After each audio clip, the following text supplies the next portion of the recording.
Russell Hobbs Show today. I've got an amazing guest. She's dynamic, she's very brilliant, and she is inspiring. Ashley Berges is in the studio with us. I'm glad to be here. Thanks for inviting me. How are you doing? I'm doing great. And, you know, we had so much fun sort of getting ready to do the show, talking about real things in life. And so we'll just jump into, doing the show now. So, I've known you a couple of years now, I guess, and you are such a mover and shaker out there in the universe and helping a lot of people. And it's really cool to see all the things that you put out on a daily basis. I mean, you're so productive, it's impressive. So I guess one thing I want to know is, what was your life like growing up? Where'd you grow up and what was it like? Interesting. Good question. Growing up, I think was like a lot of people, definitely growing up was interesting. I had great, interesting parents that gave me a lot to learn from. Being an only child, though, was interesting. I always wanted to have an older brother. And I remember my mother's sarcasm when I finally asked her. I said, I want an older brother. She's like, it's a little late to ask for that. It's not going to happen. I always wanted to have a sibling, at siblings weekends in college and all that kind of stuff. Didn't get it.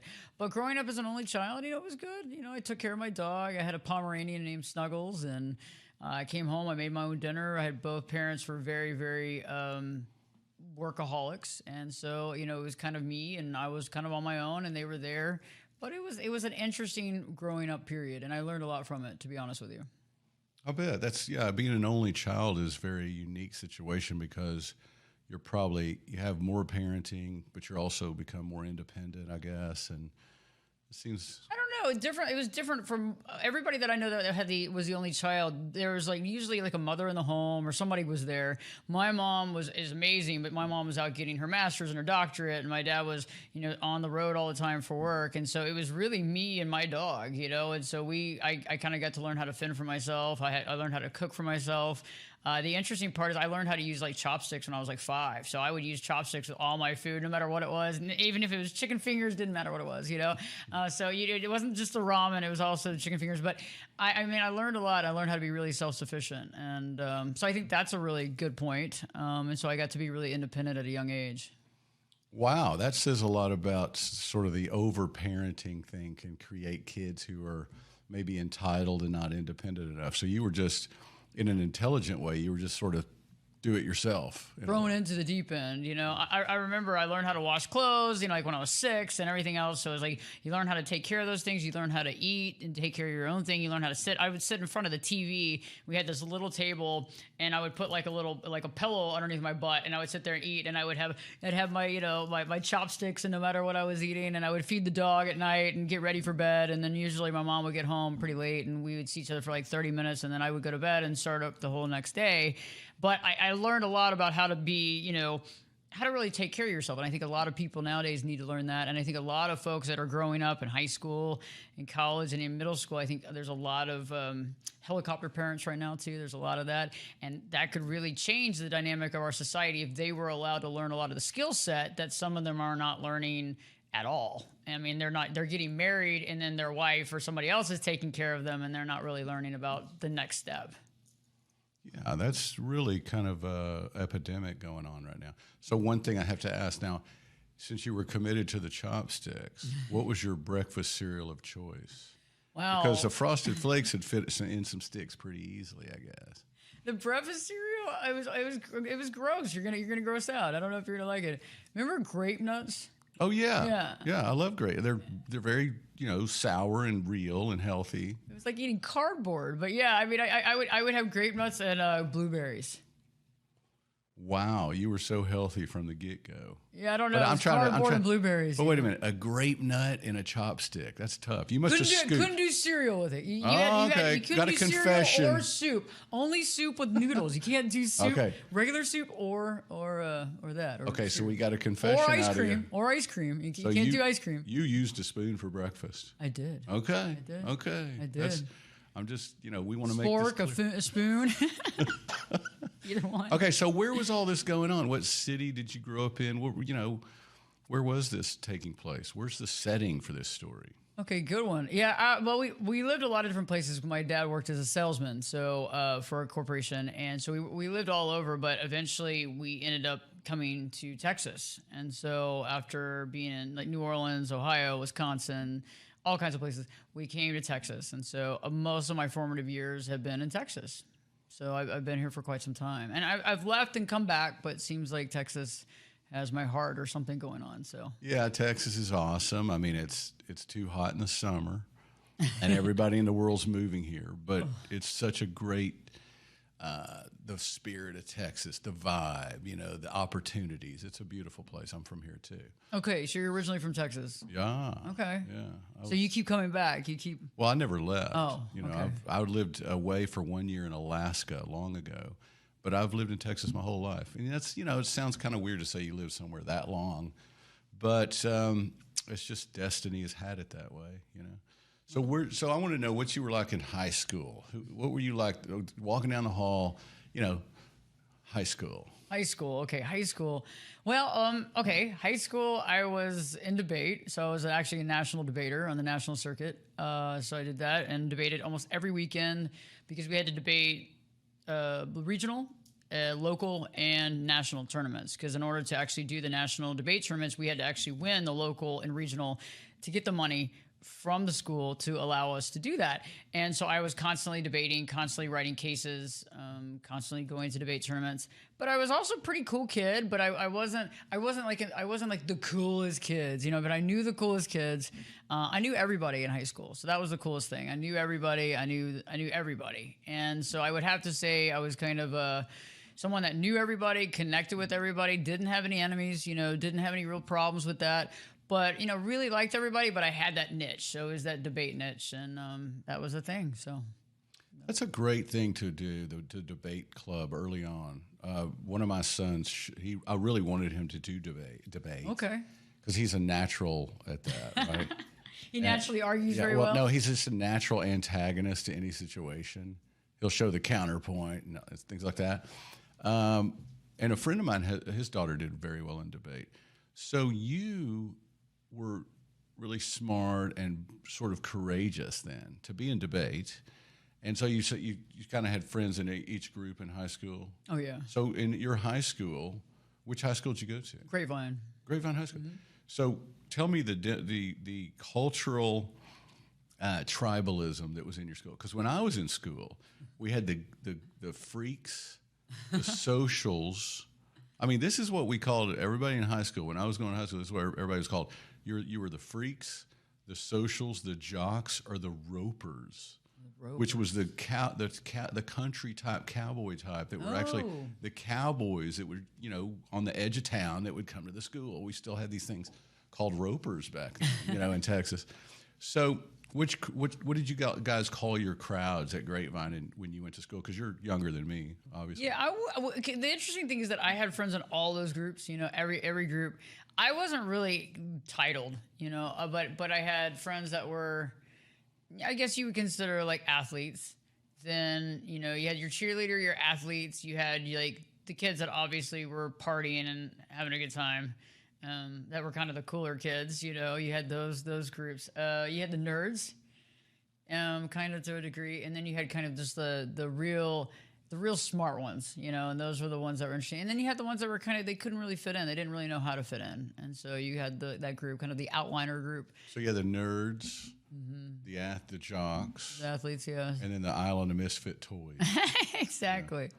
And so you didn't really fit in any group, but you were friends with everybody. Yeah, friends with everybody, invited to parties, invited to places, constantly invited to things, which is interesting. I hung out with the drama folks, or I'd hang out with some of the cheerleaders, or hang out. It was always good. It was always fun. But I was always myself. And so that's why I never really fell into one specific group, because there were things in those groups that were happening that I wasn't doing or I wasn't interested in. And so I think that you kind of go from, it's almost like when you find your tribe, you find your tribe. So I never really found my set tribe. Debate was awesome, and we had that debate in common, but a lot of the other things we didn't have in common, so that was interesting. Yeah, let me ask you something on debate. I'm interested. What were the typical or cross-section of topics that you handled in debate? Oh, it was so long. I actually started debate in middle school. So I actually started debate in middle school, started debate camps in middle school. So I started on this thread like back in the beginning of middle school, which is really weird for most people. So it's not a normal deal. But, you know, there were so many resolutions that I can't even remember.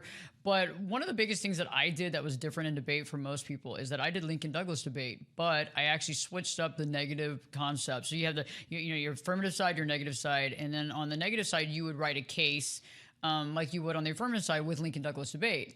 But I made a little small like change to that because there's a different type of debate that they had that was team debate. And so you would run disads on the team debate against the resolution. And so what I did is I took that kind of concept and I would run almost like a disad argumentation against the affirmative side in Lincoln Douglas. And so I would change up my case all the time, basically going completely against their case and then, you know, showing how there's just no way that they can bring this to term. But it was really neat. So there's everything from prison reform to finding justice to, ensuring security, you know, a lot of stuff with the social contracts and Russel, Hobbs, Locke, all kinds of the new, philosophers and that sort of thing. And then I also did like foreign extemp and domestic extemp as well.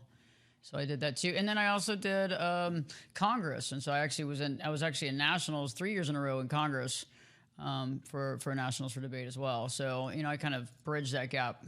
Interesting that many of your subjects are still so currently being debated. Oh yeah, right? It's the same problems. It's the same issues. We're still figuring it out. Yeah, or somebody's figuring it out. Yes, or maybe even though after it's figured out, it can't be changed sometimes.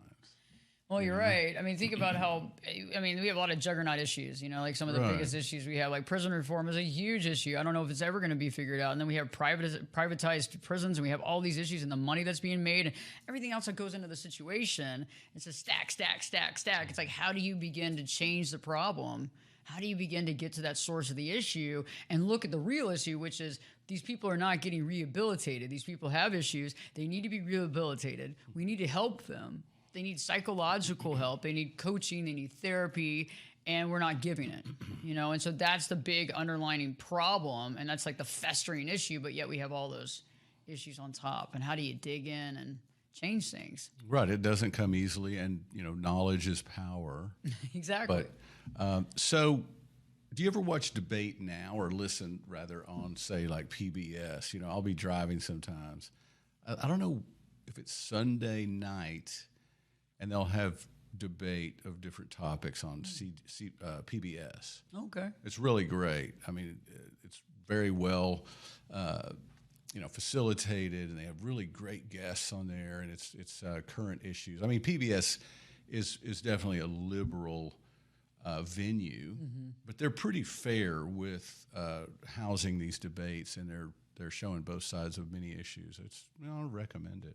I'll have to check it out. I haven't watched it. I remember back in the day, like Crossfire and stuff like that, but I haven't really listened. I think I haven't. Maybe I should. Well, you know, debate is one of my favorite things, and it's a lost art in our society, it seems. I think that's why social media has grown. One reason that social media has just blossomed and everybody's addicted to it is because it allows people to debate. You know, all the nobodies can actually have a voice in debate, you know, because no longer are we in London, you know, where you get on your soapbox at Hyde Park and you have these debates and everything, you know. It was sort of pretty squelched out until the social media revolution, and everybody can get on and argue about whatever, whenever, with whoever they want to do, you know? That's true. And so I dig that you were into that. It's a very, I think, it's inspiring. It's, I think, productive. You know, healthy debate makes everybody get smarter. I agree with you. The problem is lately I don't know how much healthy debate there is. And I think a lot of people take for face value what they hear and what they see, and they need to really start doing some due diligence and start analyzing things a little better and start coming from their gut and start thinking about what does this mean? What does this say? Let me do some research. Let me go back and look at some, let me look at historical reference. Let me look at this. Let me look at that. Let me get a good idea. Let me get a good beat on things. Let me check out these 7 sources. Let me go outside of the country, maybe look at another news source. Maybe I check this out. Maybe I get a little deeper. And I think if people could do that, I think they would start realizing it's not as simple as sometimes we think it is. And it's, when you go on with, I don't like to use the word conspiracy theory. I hate using that terminology, but there's a lot of people that are pushing a lot of different fear factors, and some of that might be real. Some of it is really far from reality, but it's interesting how some people, we can pick up on that, or we can just watch CNN, or we just watch Fox, and we go, oh, that's our truth. And I think that's where the slippery slope is in our society. And I think people are just getting these bite-sized pieces of information and then running with it, but they're not really looking into what really is happening, if they really want to know. Right. It's sort of the same scenario where people like to go to a church building and sit on rows and trust a guy in a robe to teach them, rather than searching and reading the book or whatever the source there is, and like digging deep as a seeker, and finding out the truth for themselves. So in general, I think people like to have things sort of researched, packaged, and delivered, so they can get back to, whatever those addictions may be. The addictions, for sure. I agree with you, though. You're right. There's a lot of, and I had to work on that too. I remember that was one thing that was funny. I went to church every Wednesday and Sunday and sometimes Saturday nights growing up. And it was interesting because I had a situation that took place when I was a little kid, and I had I was a Catholic, and I became an altar server, and I got the Bible, and I went through CCD class, and then you have to go in, and you have to, you go sit down, and you tell the priest your sins, and they tell you, you have to do these many Hail Marys and all this stuff, and you had the rosary and all. And I remember we came out of there out of confession. And I said, because I was in the middle of confession, and I said, well, I cheated on a math test. And this was in like 5th grade or something with this girl and math. And I can remember her name to this day. Her name was Beth Baker. She and I cheated on this math test together. And so Sorry, Beth. We hope you don't get in trouble now. Come on. It was our first time, and we got in trouble, so it was pretty much our last time. But I remember telling that to the priest, and he said, and I said, but I've already talked to God about this, and I feel really bad about it. And he was like, wait a second, what do you mean you went to God? And he's like, how do you talk to God? That's not the way this works. You went through CCD. So we sat outside in the church, and we're talking about it. And I said, well, the way I see it, my dad's a salesman. And he's like, my dad is a salesman. He works for this company. And, he's trying to go direct instead, eliminating the middleman, because the middleman gets, XYZ. I go, you kind of are.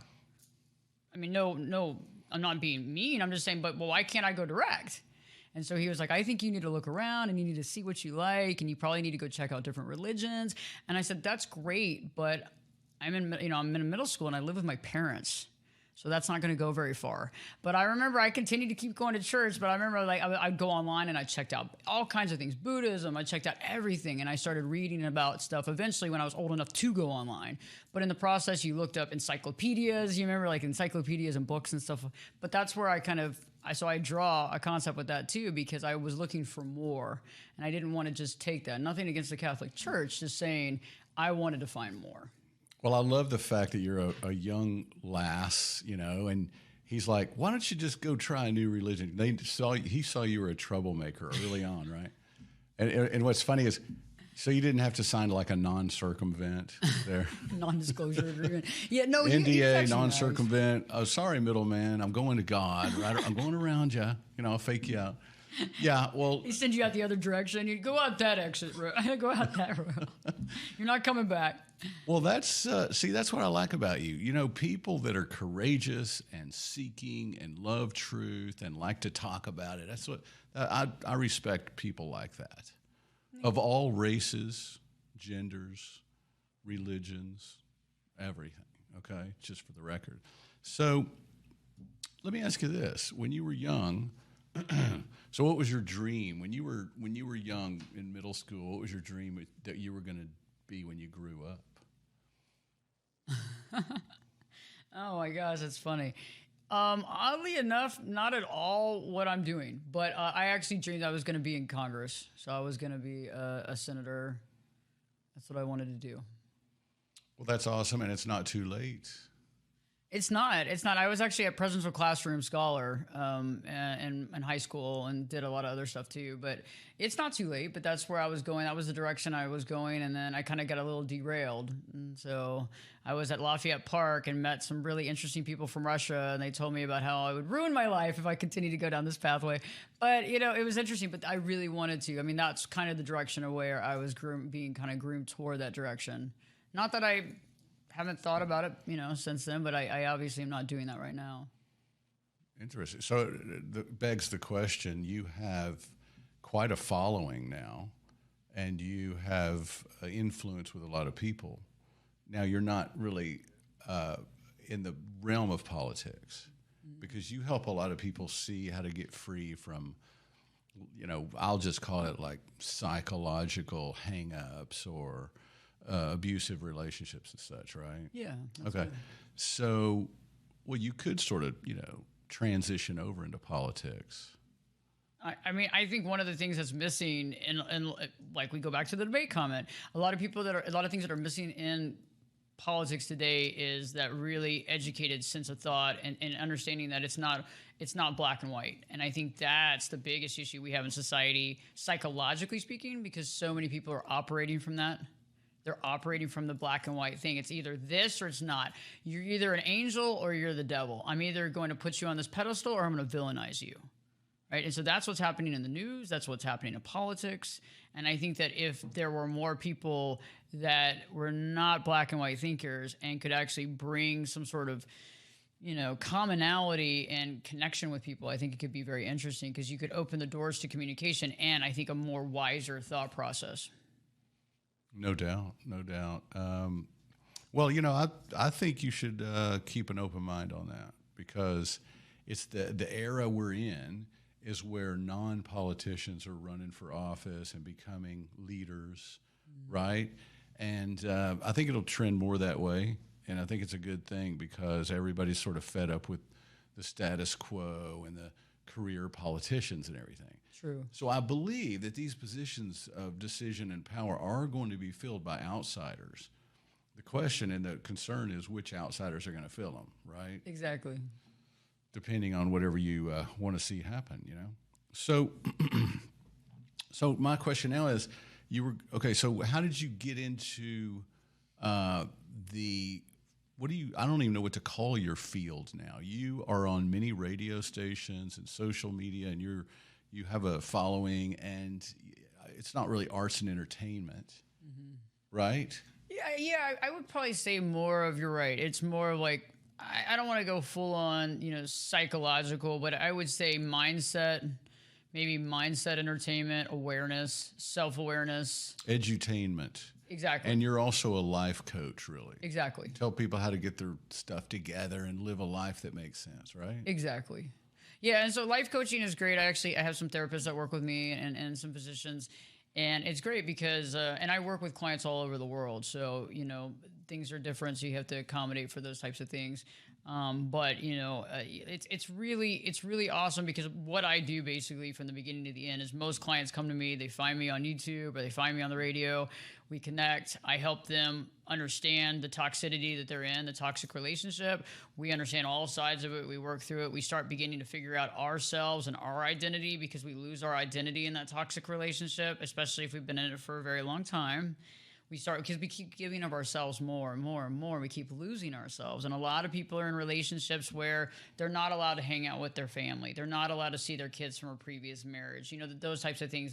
They're limited to who they can spend time with. They're not allowed to do this. And so they become regulated with this person, and this person basically is taking away their freedoms, but yet the other person's allowing them to take away their freedoms. And so we lose ourselves. So then we have to figure out who we are, and then we start working on that, and I help the client figure out exactly through a process, and I have all these little processes we do, and then we get to the point where the person realizes who they are and what they've missed, and then we start looking at that relationship really introspectively and really understanding how we got there in the process of being in it.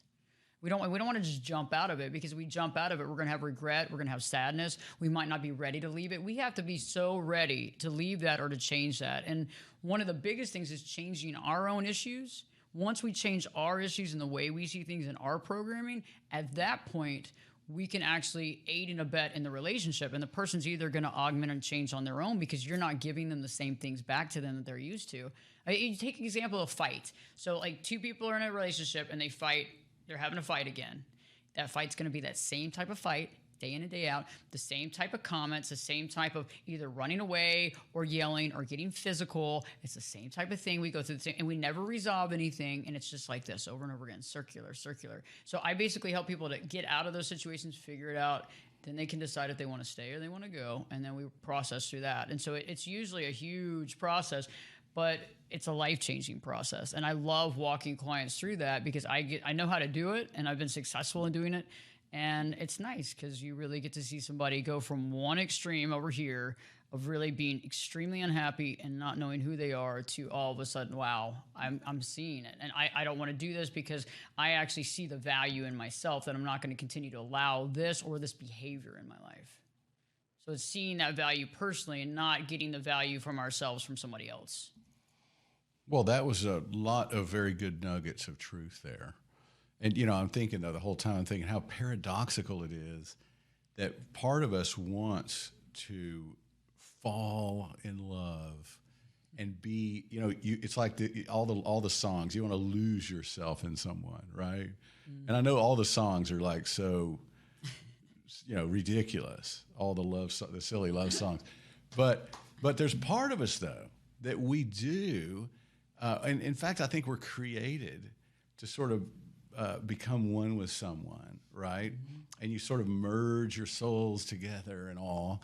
And you want to it's like the more you're in love, the more you want to give to that other person. So that's the thing, whatever that's called, that's abused. Right. When it's not in a healthy, with two whole people that are both giving. Exactly. Right? Because if you have a giver and a taker or whatever, and we all play roles of, complicated variations of giving and taking, within that relationship. But it's like, what is that thing called that is there a name for that? Like that thing that makes, we're desiring to be one with someone, right? We're desiring to find, I think, completion or having that fulfillment. And the problem with that inherently is that's inherently the problem. Is that there is no fulfillment outside of ourselves. That's right. There is no solidarity outside of ourselves. And so it's like because the attachment style issue, remember, it's like we all have attachment styles. And so whether, let's say we're anxious, or let's say we're avoidant, or let's say, there's multiple, because there's lots of variations outside of secure. And so depending on that, that's when you see maybe more of your cluster B dynamics and certain things too. So you might see somebody has maybe narcissistic tendencies or borderline tendencies or whatever. And that's also based on our attachment styles, our environment, the way we were raised, our parents' dynamic, genetic. But that attachment style is interesting because we might be, for example, anxious. Like we like to know what the person's thinking, and we really worry about stuff, we get really anxious if we don't hear from them, if they don't text us for a few hours, and oh my God, what are they doing? And worried. And the other person might be super avoidant, and you've picked a totally avoidant person. So basically you've picked somebody that can never fulfill what you want. You see, and so many of us go into those things and those relationships exactly like that. And if you really kind of start looking back, and this is something that I really help clients, let's look at mom. Let's look at dynamic with mom. Let's look at dynamic with dad. Let's talk about dad and what he is. Let's talk about mom and look at her, because a lot of that goes into the persons or the people that we pick throughout our lives to be in relationships with. Yeah, that's very profound and simple at the same time. So, that you need two anxious little hummingbirds together, right? Or you need two avoidant sort of porcupines. That'll work. Is that what you're saying? Because, opposites attract, but also opposites attack later, right? Oh, yeah. I've seen that. And you have to be okay with it. So if you're an avoidant, that's the other thing, too, is that sometimes when you're an avoidant, somebody might be much more of an avoidant, and that can also have people drift. Hey, I can out-avoid you. You can? The game's on. I can always one-up your avoidance. No, oh, my Lord. No, joking. Are we ready? Let's do it. I'm talking about just a scenario of, I was just painting a theoretical scenario. So, yeah, I'd say I'm more on the anxious side. I like to talk and keep it going and be connected, I get it. Which one do you think you are? Well, I've been working on it a lot, so I found myself mostly insecure, except for when it's something that I still am dealing with. Like, because we all deal with our core wounds, we're all dealing with them. We're all dealing with our childhood stuff, and I've been processing that for a while and really working on that. But when I do catch myself in a relationship, I can find myself being avoidant. I don't because when I look at my childhood, I watch my parents avoid the elephant in the room every day. Right. And so you watch it. And, growing up, you don't think, oh, they have issues or this is their problem. You think, oh, all parents are this way. It's not like you got 9 sets. It's not like you went on a game show when you were born and they're like, here's 9 sets of different parents. Ask them all the questions you want. You don't know how to speak, but ask them and then find the ones you want, and then we'll pair you with them, right? We just get paired with, with this group. You know, we get paired with these 2 people, or some people have multiple parents, some people have 1 parent, but we get paired with this group and then we deal with it, and you kind of learn because you're around them. And most of us averagely around them for 18 years, some less, some more, but you know, in the same household, and that really impacts you. And so I remember my mom avoiding issues and my dad avoiding issues, and together I could see that they were super avoidant. And I think that's also what changes people too, because when you get super avoidant, sometimes that can save a relationship to the point where you're not really dealing with the big things. And so you just kind of let everything just slide. Now, the value of that and how great the relationship is, I don't know. But you're not really arguing, right? So some people never argue. That could be too avoidance. So it's interesting, you know, and then sometimes that can also, there's nobody there that's anxious to hold the relationship together, right? So, we're trying to get to that secure dynamic, and that can be hard because we keep finding people that take us into that trauma that we dealt with, take us into those childhood wounds that we're dealing with. And I think most of us are trying to right those wrongs, and we're trying to right them in our adult life.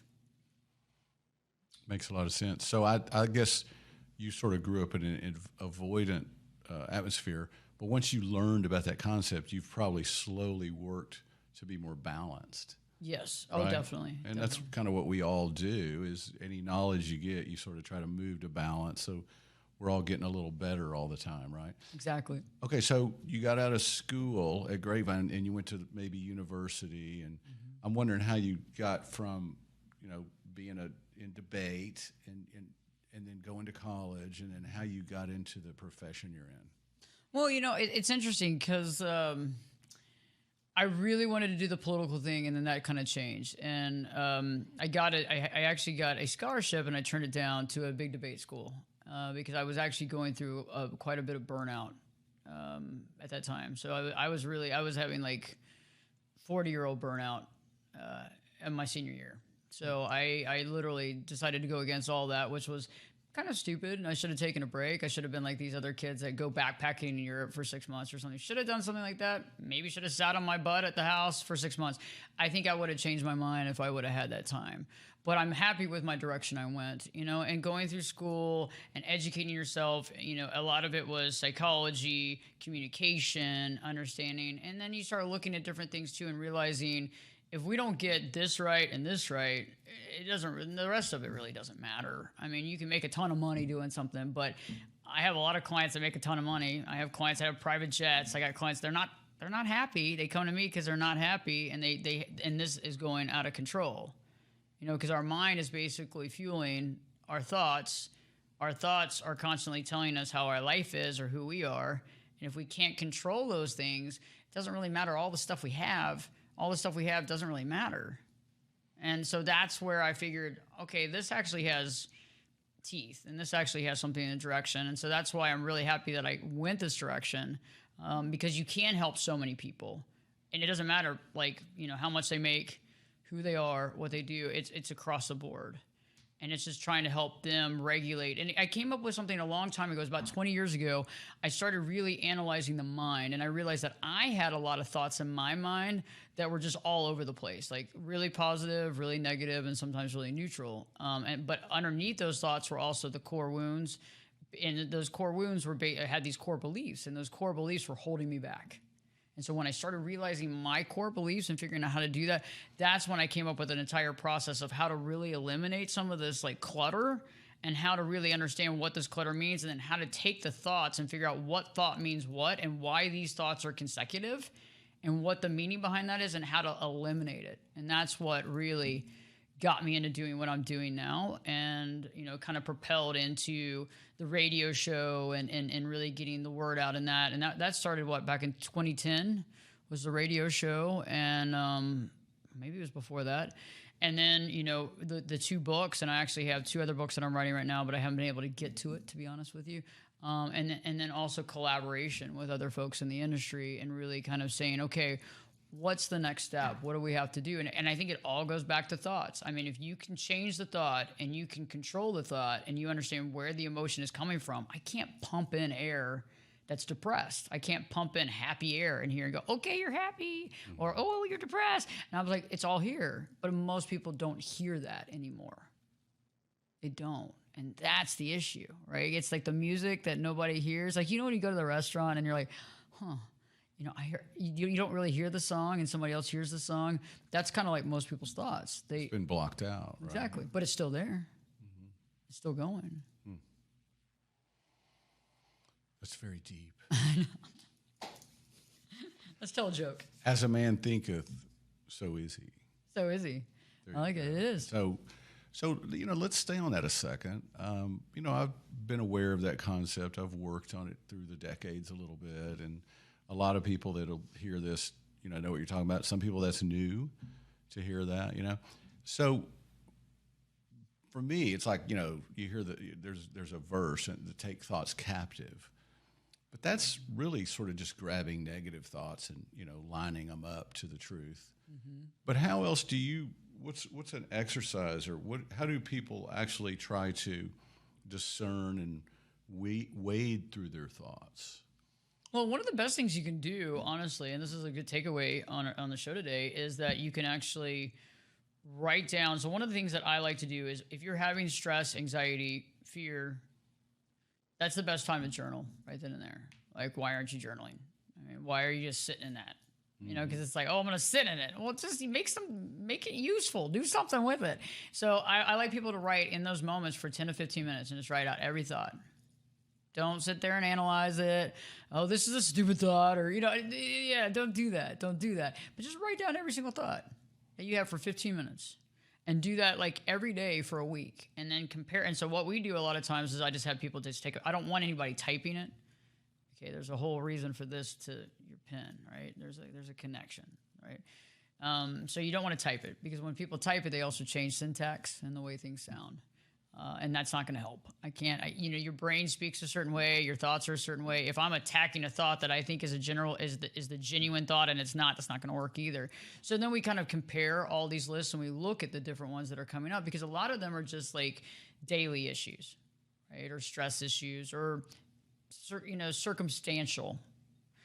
But then you have those other ones that are deeper, and those go back to the core wounds. Right. And so that's what we have to figure out, because that's what's blaring.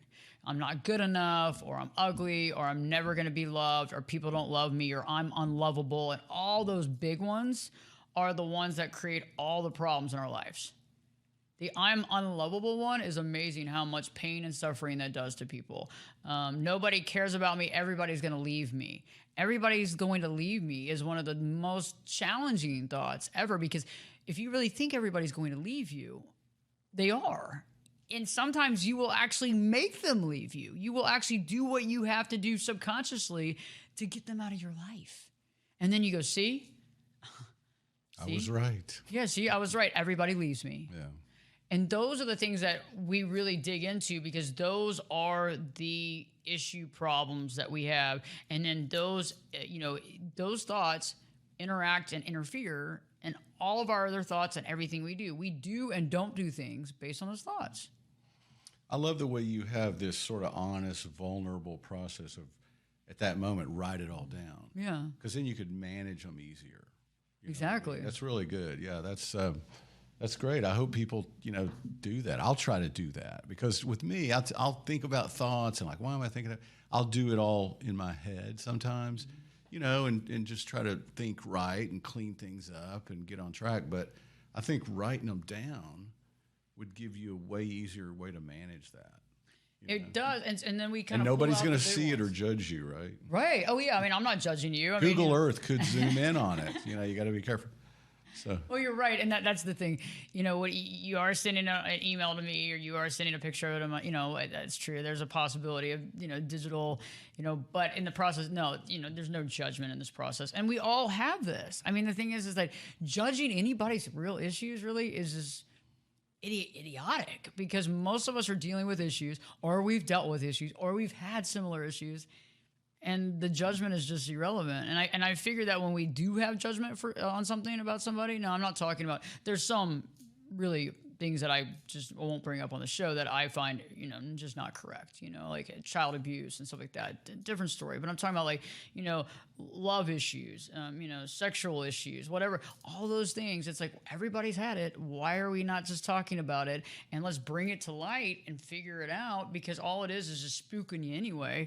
And then let's figure out how to lessen that impact, and let me basically shoot holes through that logic is what I do. Basically getting the brain to realize that's not true. Even if it's past historical reference. Like even if you were left by multiple people, okay, that's fine. That happened, this happened, this happened, and I can see why you're drawing this conclusion, but let's get to the depth of it and stop this from continuing to happen, because what we're doing is we're finding people that are going to leave us, we're executing plan, we're also taking care of what we want, because that is our truth, even though it's not true. That's true. That's true. Well, that's really good stuff. So you started, I still don't know exactly how you got from, here's why I'm drilling back on this. Okay. Because a lot of people have dreams. Mm-hmm. A lot of people like, well, I want to do this big dream or this big endeavor, whether it's a entrepreneurial thing or a ministry or, a business thing. And people have their day job, a lot of fortunate people don't have to go to a day job and all that, but a lot of people do. So, how did you get, at one point you must have been inspired by what you were learning and you're like, oh, I got to get it out there and help other people. Right. Mm-hmm. Okay. So how'd you get to actually, how'd you manifest that dream?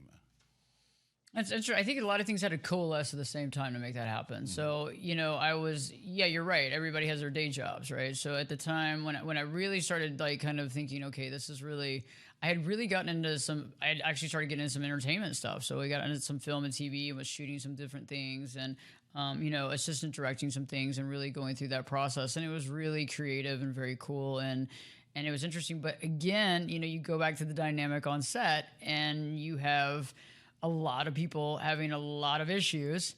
And it was interesting. Again, it was like my whole life, it kept bringing forward. It was like the underbelly or the backside of everything that's going on. You see the interactions, you see the miscommunication, you see the person living in their thoughts and putting that on other people. And I think I've always understood the human condition. And I felt like if this is happening, no matter what you do and wherever you are, right, even with the cool people making a movie, probably more so than anywhere else. Oh yeah, like but it was, and that was kind of my awakening call, which was like, it's not what you thought you were gonna do, it's not what you set out, but this is what you're good at, and that's hard sometimes for all of us, right? It's like some of us, we want to be the athlete, we want to be the baseball player, we want to be the basketball player, we want to be the football player, and that's great. Maybe we played that in high school, and maybe we played a little in college, and you really have that dream, and then that happens, whatever, multiple different things that happen, but all of a sudden you start realizing, what is it that I'm really, really good at?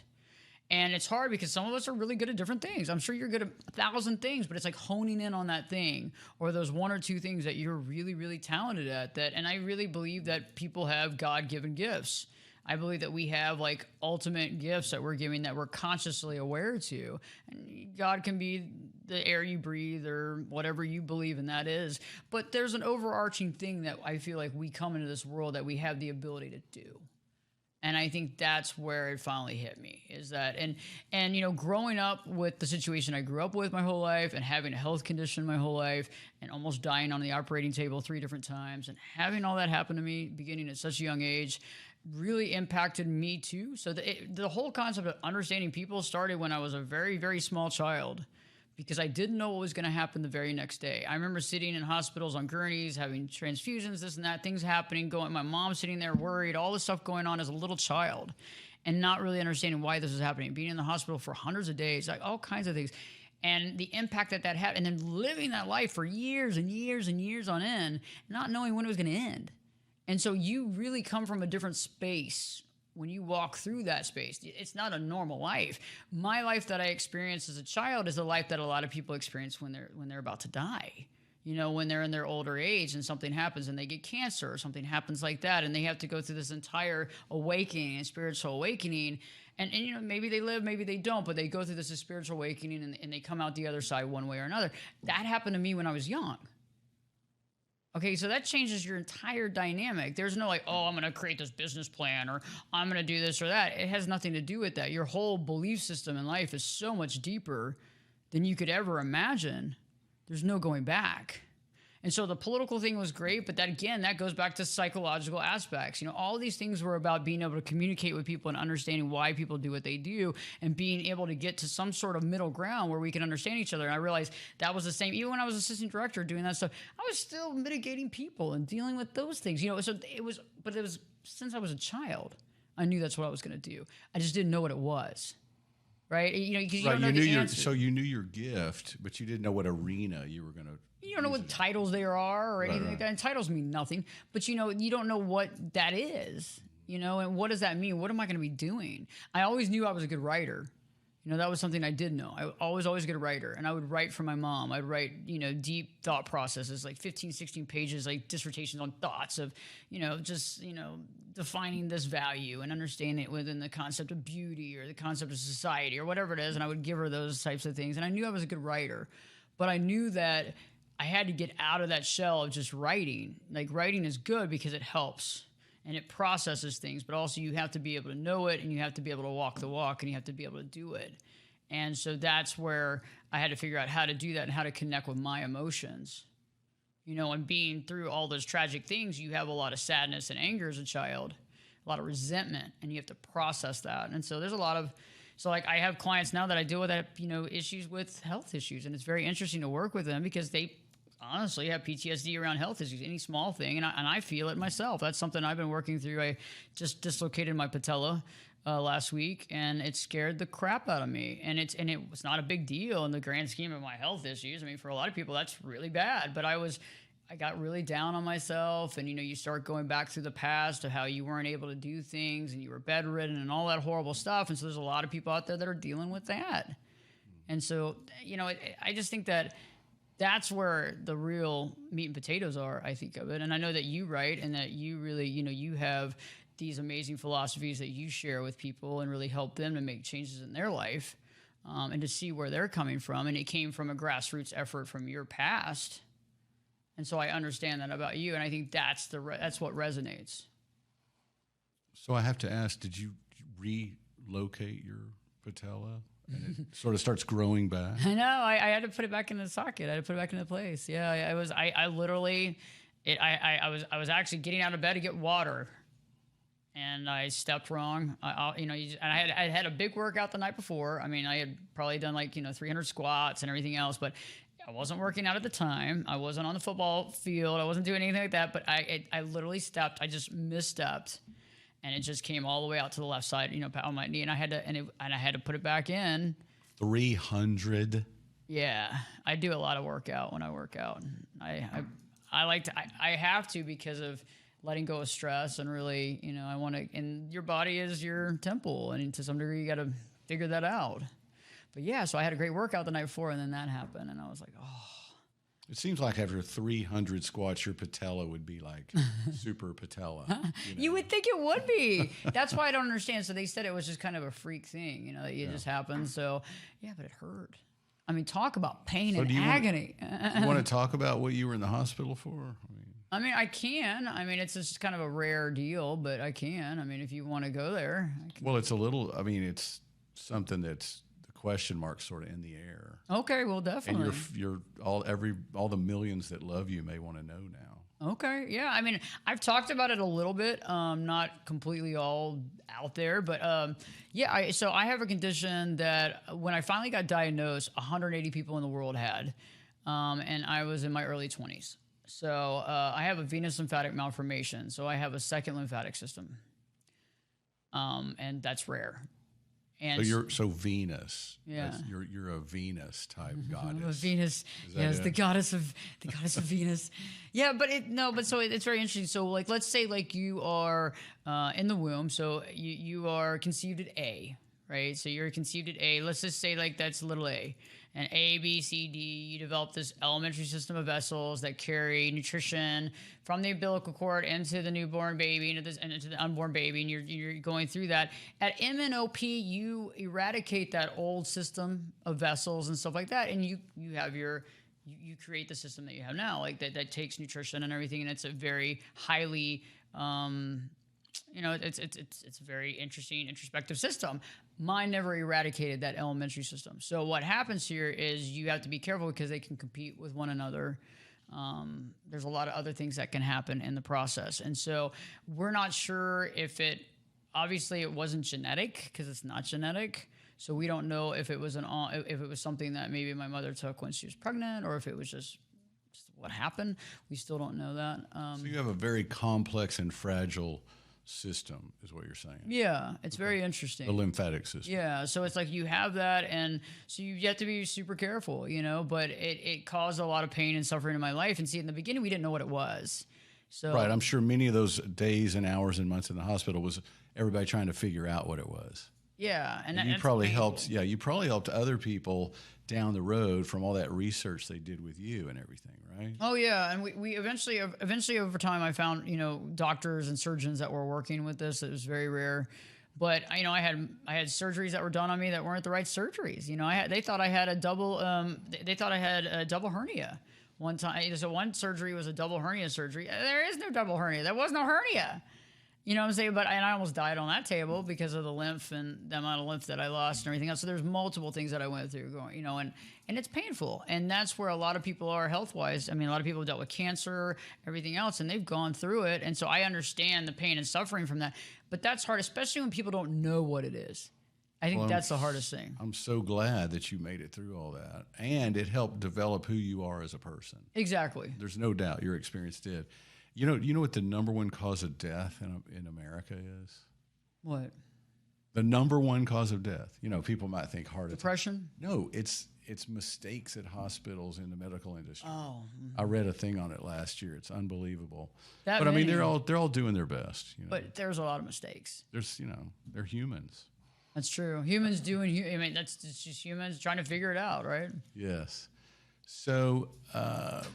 This has been so good so far, and we're on the home stretch.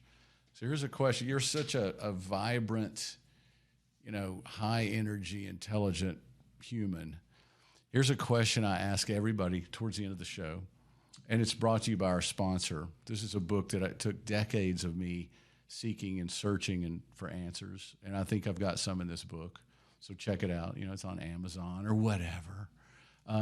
Cool. Yeah. So it's called Why. A lot of issues about why are we here? Why are we suffering? Why does the human go through what they go through? So one of the questions I ask, though, and my sponsor, asked me to ask this.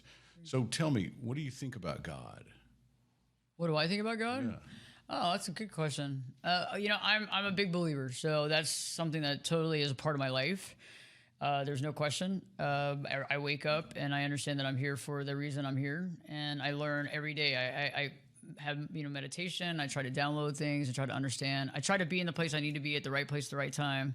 Try to be the best person I can be. Honestly, because I feel like that's an indication of the God within ourselves. And I look for God within others, and I think that without that, I don't know how much you could be really on purpose. And I'm not trying to, there's no Bible beating here or anything like that, but I really think that it's just the air you breathe, quite honestly. And that's what I think about God. When you said the word purpose, I think what you're saying is, like, if there is no God, right? Mm-hmm. Like, just for a minute, let's say, we just all happen to be here by chance, because billions of years ago, a piece of lightning hit a piece of enzyme or something. Right. What purpose would we have? It's like maybe, I can imagine both scenarios. Like if there is God, then I see purpose as easy, right? Because we're made in His image, and we want to display that character and help people to see truth and know light and be compassionate and stuff.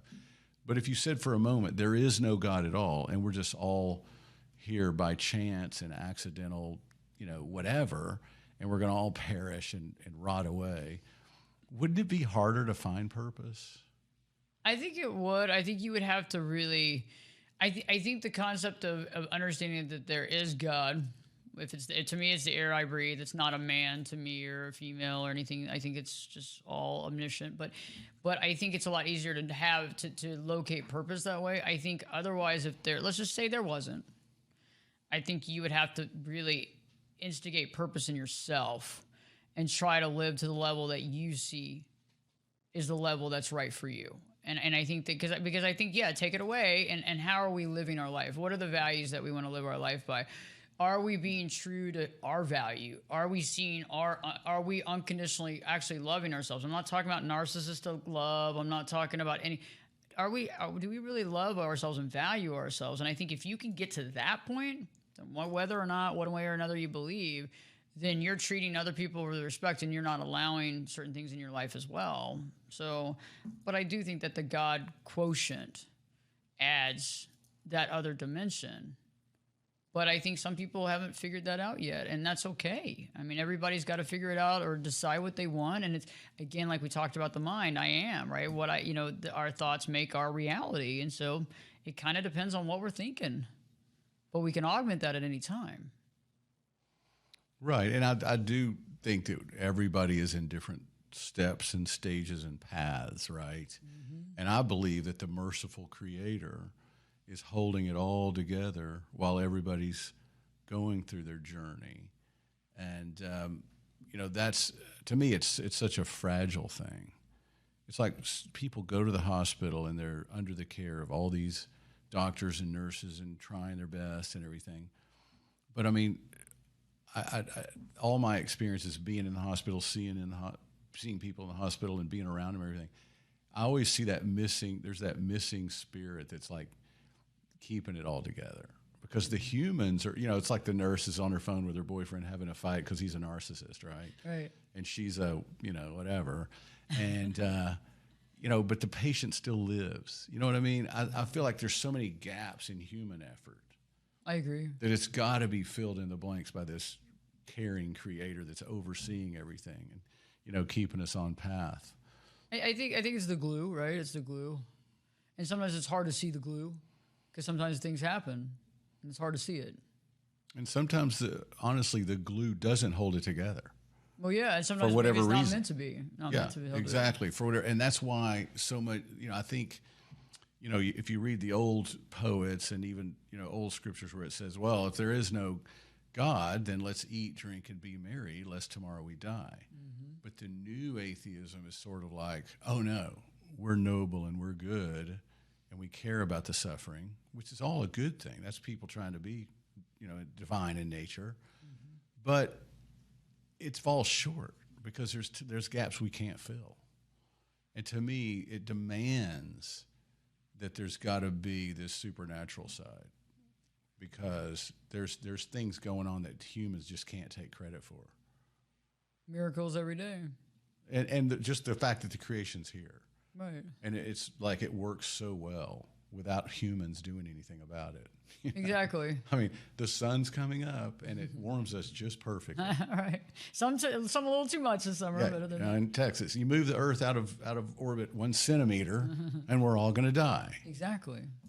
So I'm amazed by you, and I didn't even know that you went through that long struggle of being like with the mystery of what was wrong too. That's scary. A huge thing. And I think also the God concept is balance to some degree. It's that balance, the yin yang, that balance we have, and that balance. And yeah, it was challenging, and it was a lot, and I learned a lot, and I'm glad that I learned it. Actually, it was so challenging and so painful, but I am glad that I learned it on the front end because I was able to make changes to my life or go the direction I needed to go based on that.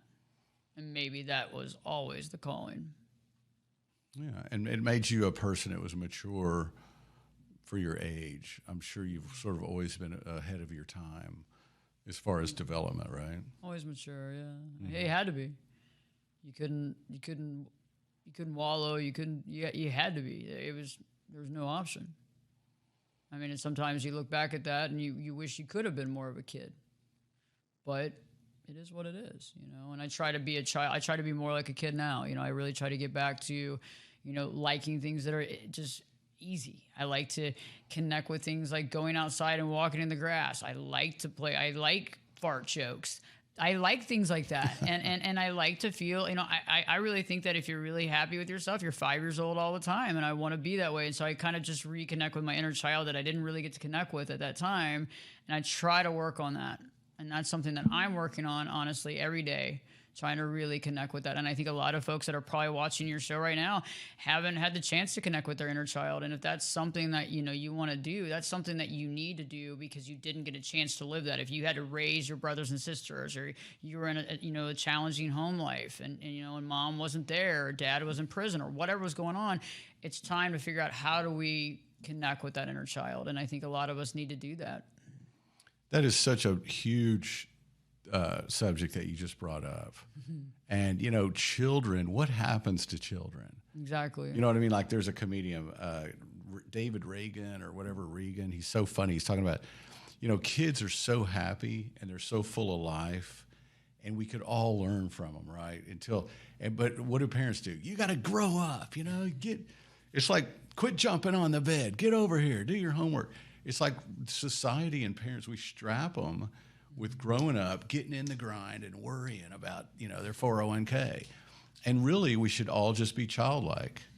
We should. And it's that balance. It's having that balance, trying to figure that out. And I agree with you. It's we all need to take a look at that, figure out that. Well, I don't know how to end this thing, but we'll just won't end it. We'll just kind of walk away here. But thank you for coming out today and being on the show, and tell everybody how to see you because you're everywhere. Oh, and I want to be able to promote your show as well. So hopefully you can get me, y'all can get me a copy or whatever. I can put it on my social medias and talk about it. Yeah, we'll do all that. But tell us how to find you. Oh, how to find me. Okay. Definitely. You can find me on AshleyBerges.com, AshleyBerges.com. You can find me on YouTube and just go to YouTube and put in Ashley, Berges. You can find me on Spreaker, Stitcher, Spotify. Okay, we got it. We got it. See, you're the only one I watch. Okay, cool. You and maybe Greg Gutfeld. He's funny. Nice. So thank you for watching today. Ashley is amazing, and we love you. Bye.